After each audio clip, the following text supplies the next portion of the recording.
జై తెలంగాణ, జై భారత్. ఇవాళ మన మహిళలందరికీ అత్యంత ముఖ్యమైన రోజు.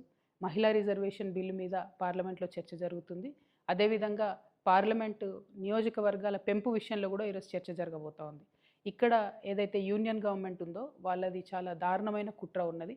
మహిళలకు సంబంధించి 33% రిజర్వేషన్ ఆల్రెడీ పెంచినప్పటికీ దాన్ని ఇప్పుడు పార్లమెంటు నియోజకవర్గాల పెంపు డీలిమిటేషన్తో లింక్ చేయడం జరుగుతూ ఉంది. వాస్తవానికి రెండు కూడా సపరేట్ అంశాలు.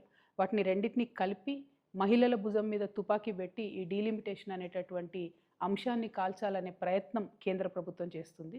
అయితే కేంద్రం ఇప్పుడు ఏం చెప్తుందంటే అన్ని రాష్ట్రాల్లో కూడా 50% బ్లాంకెట్గా పెంచుతాము, దానివల్ల మీకు నష్టం జరగదని చెప్తుంది. చూడ్డానికి ఉపరితలం మీద మాత్రం కరెక్ట్ అనిపిస్తుంది ఆర్గ్యుమెంటు.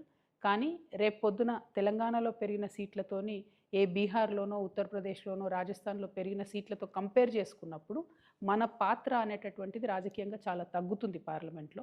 సో మేము యూనియన్ గవర్నమెంట్ని తెలంగాణ జాగృతి నుండి డిమాండ్ చేసేది ఒకటే, ఇప్పుడు 3.13% ఉంది మా తెలంగాణ రిప్రజెంటేషన్ పార్లమెంట్లో.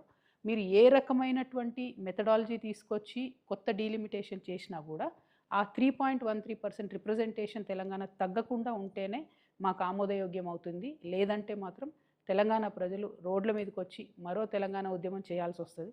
ఎందుకంటే ఇప్పటికే కేంద్రం నుంచి మాకు రావాల్సిన ఏ నిధులు కూడా రావడం లేదు, ఏ ప్రత్యేక ప్రాజెక్టులు రావడం లేదు, ఏ నీటి ప్రాజెక్టులకు ప్రత్యేక హోదా రావడం లేదు.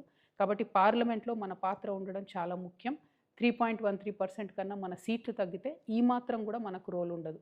ఇంకొక విషయం, కేంద్ర ప్రభుత్వం దుర్మార్గంగా మహిళా బిల్లును డీలిమిటేషన్కి లింక్ చేస్తుంది.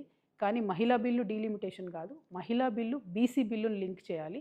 మహిళా కోటాలో బీసీ ఆడబిడ్డలకు కోటా ఉండే విధంగా కేంద్ర ప్రభుత్వం ప్రయత్నం చేయాలని చెప్పి నేను డిమాండ్ చేస్తూ ఉన్నాను. Thank you. జై తెలంగాణ, జై భారత్.